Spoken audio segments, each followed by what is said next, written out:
La COP voudrait dire, la COP sur le changement climatique voudrait dire conférence des parties sur à la Convention des Nations Unies sur le changement climatique.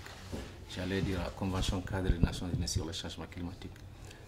Et cette convention a été adoptée en 1992, mais ratifiée presque, rentrée en vigueur en 1994 après sa ratification par plusieurs pays. Et l'objectif de cette convention, c'est de stabiliser la concentration des gaz à effet de serre à un niveau qui ne puisse pas perturber le développement socio-économique des pays. Et donc l'enjeu principal de cette convention, c'est de lutter contre les émissions de gaz à effet de serre. Donc de 1994 à nos jours, on est à la 21e conférence des parties. Donc chaque année, une conférence se tient. Donc la conférence, effectivement, permet aux pays de discuter par rapport aux avancées, par rapport aux contraintes, par rapport aux difficultés, pour voir comment travailler à la réduction des émissions de gaz à effet de serre.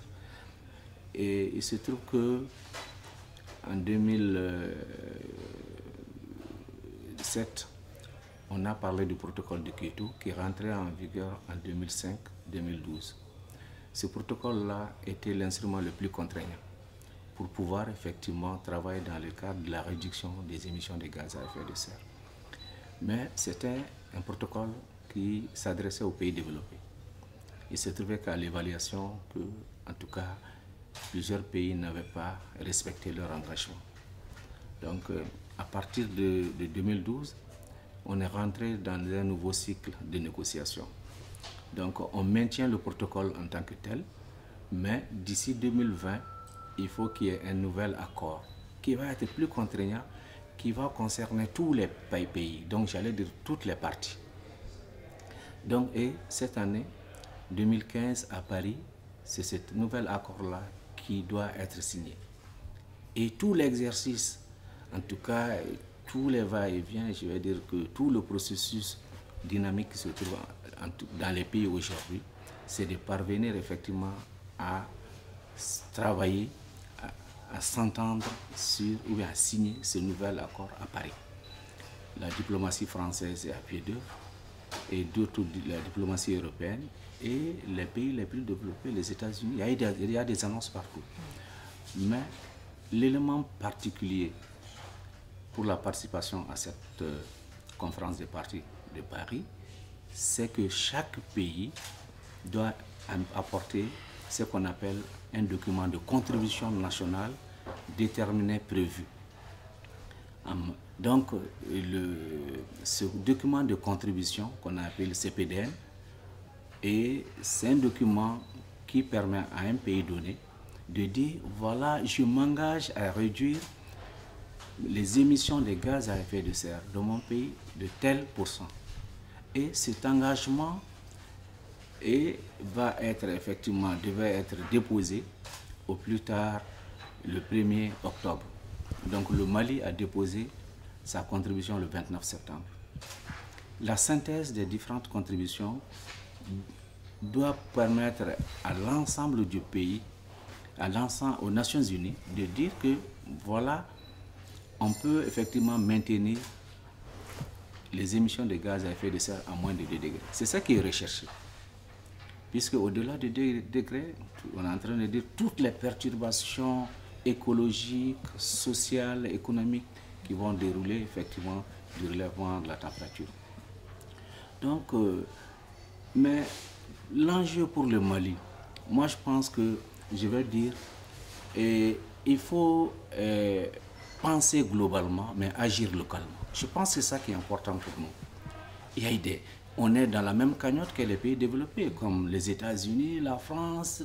Donc, nous, on est des pays en développement. Mais qu'est-ce que nous pouvons tirer de ces engagements-là et de ces rencontres-là qui regroupent des milliers et des milliers de personnes? C'est qu'au Mali, nous avons des politiques, nous avons des stratégies, nous avons des plans et des programmes. Et ce sont ces politiques que nous devrons effectivement mettre en œuvre. Et je suis certain que les politiques que nous avons aujourd'hui dans le domaine de l'énergie, dans le domaine de la foresterie, j'allais dire de l'environnement en général, et dans le domaine de l'agriculture, dans le domaine de l'élevage, dans le domaine des transports. Et si nous mettons en œuvre ces politiques, non seulement nous allons contribuer à lutter contre les émissions de gaz à effet de serre, mais nous allons contribuer aussi à nous développer économiquement. Et c'est ça qui est important. Parce que les émissions de gaz à effet de serre sont liées au développement. Les technologies utilisées aujourd'hui ne sont pas des technologies propres. Donc nous devons nous lutter, effectivement, chercher des partenaires qui peuvent nous apporter des technologies propres, qui peuvent nous permettre effectivement de mettre en œuvre nos différentes politiques, nos différentes stratégies et nos programmes, et pour que, de façon, avec des technologies propres, pour que nous aussi, on ne tombe pas dans le même puits que les autres pays en termes de production de gaz à effet de serre. Donc voilà ce que je voudrais dire. Il y a un autre point, le Mali s'est engagé à réduire ses émissions de gaz à effet de serre dans les domaines qui sont les plus émetteurs aujourd'hui. Il s'agit de l'agriculture, il s'agit de l'énergie, il s'agit de la foresterie et de la reconversion des terres.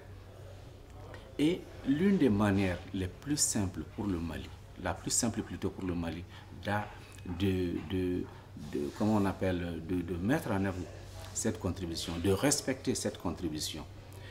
Et parce que c'est un engagement qu'on avait. Donc c'est une des manières pour le Mali de respecter cet engagement, c'est de respecter, c'est de faire en sorte que tous les Maliens, toutes les Maliennes respectent les textes législatifs et réglementaires en vigueur.